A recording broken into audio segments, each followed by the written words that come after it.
Welcome everybody, this is Train Guy McGee. This is my third video I'm shooting here with this Williams SD45. So I have completed my little wiring upgrade. I've changed it from parallel. It's now in series. I think it took me all of 10 minutes. I think I spent about that long looking for the black electrical tape, but it's all good to go. Throw it up on the track, I've tested it, and this upgrade actually works. It's amazing the difference in the way it performs now. You don't get that jackrabbit start where it just goes from 0 to 50. It's actually 10 times more controllable now. On the flip side of that, there's actually a double whammy as far as safety is concerned. It appears like it's lost about 40% of its top end speed. So it's almost like it gives the engines more torque with a little less, top end horsepower. Which for this layout, obviously it's pretty high up there. Safety is a big concern for me. I've got a 2-year-old that runs around and just loves to get behind the transformer. So now I don't have to unplug everything before I go to bed. Even if he sneaks in here and cranks the handle all the way up to full throttle, this thing will not derail. I've already tested it. So yay for the upgrade, and thanks everybody on the OGR forums for giving me tips on how to do this, because it definitely worked, made a difference. So I'll go ahead and fire it up and show you the difference now.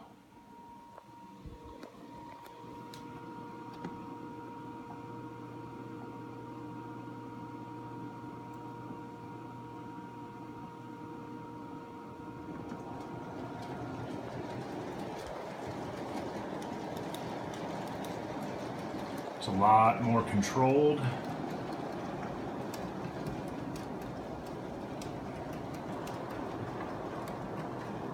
I couldn't get anywhere close to this kind of control when it was wired parallel.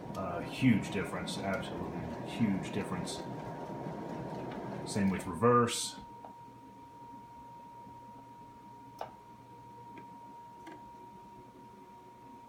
Just creeping right along.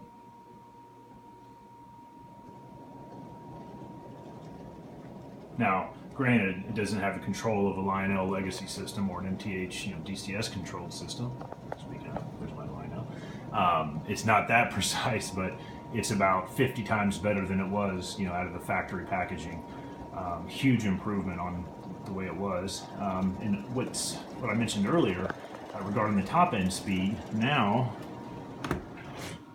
I can crank this thing all the way up. So earlier in the earlier video, I think I took it up to 12 volts, and that anything over 12, it would derail the train, and because it was going so fast, and it would derail the rolling stock as well, which could be very dangerous, on an 8 or 9 foot high ceiling shelf train, excuse me.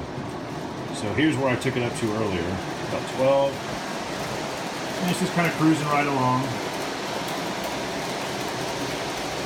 Not too fast, controlled.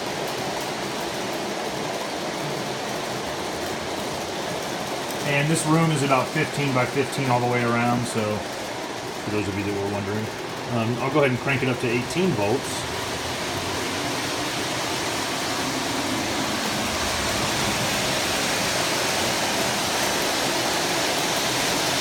Now this is probably still not as fast as it was going on the earlier video when I had it at 12. When I had it at 12, it was just flying. I mean, it's going pretty quick here, but nowhere near as fast as it was in the earlier video. Now this is at 12 volts.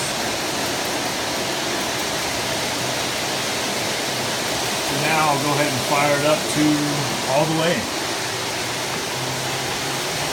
So the handle's now maxed out at 21 volts. 21, 22, something like that. And that's going about as fast as it was in the other video at 12 volts.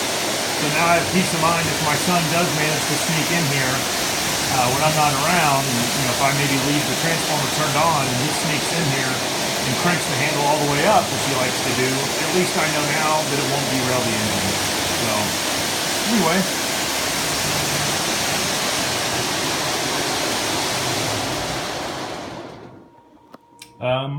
That's my video. That's my third video here for the Williams SD45, and like I said earlier, this is a really cool engine for, I think I paid 119 bucks for it.